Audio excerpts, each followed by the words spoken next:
رئيسul wasaaraha xukuumadda federaalka Soomaaliya Mudane Xasan Cali Khayre ayaa kulan xasaasi ah wuxuu kula yeeshay magaalada Dhuusamareeb gudoomiyaha Ahlus Sunna wal Jamaa kulanka u dhaxeeyay ra'iisul wasaare Khayre iyo Maxamed Sheekh Xasan ayaa waxay kaga hadleen arrimaha kala duwan oo ay qayb ka tahay amniga Dhuusamareeb iyo sidii halkaasi loogu wareejin lahaa ciidamada dawladda federaalka Soomaaliya wasiirka gaadiidka iyo duulista hawada xukuumadda federaalka Soomaaliya Mudane Maxamed Cabdullaahi Salaad Omar ayaa maanta ku wajahan magaalada Kismaayo ee caasimadda dawlad goboleedka Jubbaland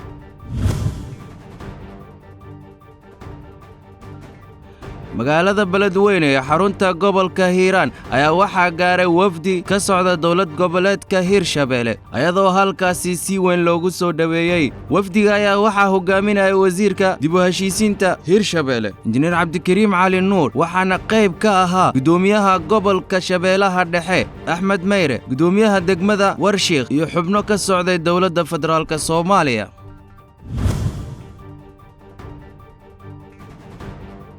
guddiga qabanqaabada shirweynaha dib u heshiisiinta Galmudug ee dhawaan ay magacaabeen wasiirada arrimaha gudaha federaalka Soomaaliya ayaa maanta gaaray magaalada Gaalkacyo ee gobolka Mudug wafdiga ayaa halkaasi waxaa ku soo dhaweeyay maamulka gobolka Mudug iyo degmada Gaalkacyo iyo mas'uuliyiin ka tirsan Galmudug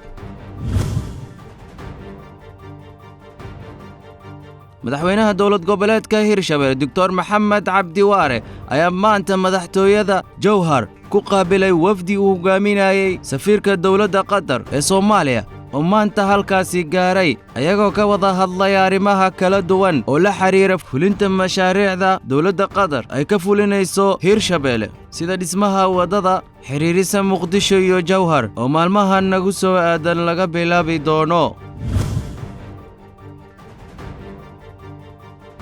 magaalada Baydhabo ee caasimadda dawlad goboleedka Koonfur Galbeed ayaa kulan ku yeeshay taliska booliska Koonfur Galbeed iyo odayaasha dhaqanka maamulkaasi kulankaasi ayaa waxaa looga hadlay amniga deegaanada Koonfur Galbeed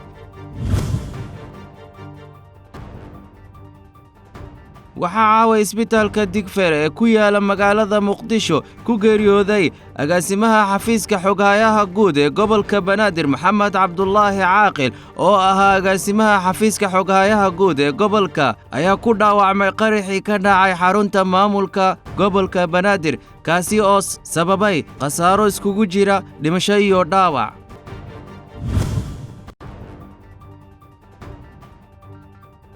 buuraleyda Golis ee waqooyiga bariga Soomaaliya ayaa waxa ay sheegayaan in halkaasi ay duqeyn ka fuliyeen diyaarado dagaal duqeynta ayaa waxaa la sheegay in buuraleyda Golis inay ka fulinayaan ciidamada dawladda federaalka Soomaaliya iyo kuwa ka socda dalka Mareykanka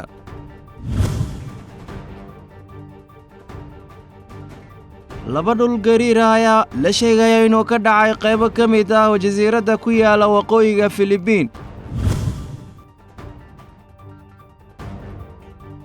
hal qof Falastiini ayaa lagu dilay ugu yaraan 56 kalena way ku dhaawacmeen kadib markii ay askarta Israa'iil toogteen dibadbaxyaal shalay iskugu imaaday meel u dhow xuduudka Israa'iil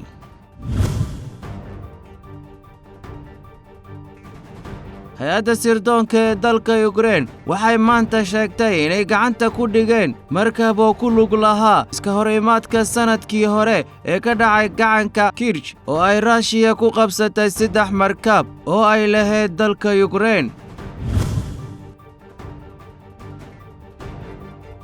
madax ka kala socota dalka Carabta iyo kuwa Yurub ayaa waxay maanta ka qayb galayaan munaasabadda aaska qaran ee madaxweynihii hore ee dalka Tunisia Qaid Sibsi oo ahaa 92 jir ah kaasi oo maanta lagu aasay caasimadda dalka Tunis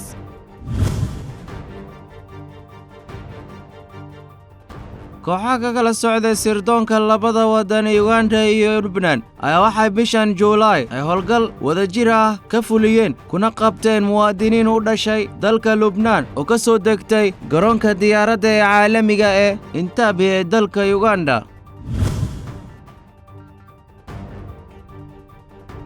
kooxda Liverpool ayaa dhamaystirtay heshiiska daayarka ee reer England Harvey Elliott kaasoo ay kala soo saxiixatay kooxda Fulham. لاعبka reer Faransa Antonio Griezmann ayaa sheegay inuu u yimid garoonka Camp Nou si uu uga caawiyo Barcelona riyooyinkeedii ugu horeeyay ee guuleysiga tartanka xiisaha badan ee Champions League kaasoo ay sanadihii ugu dambeeyay ku fashilmeen.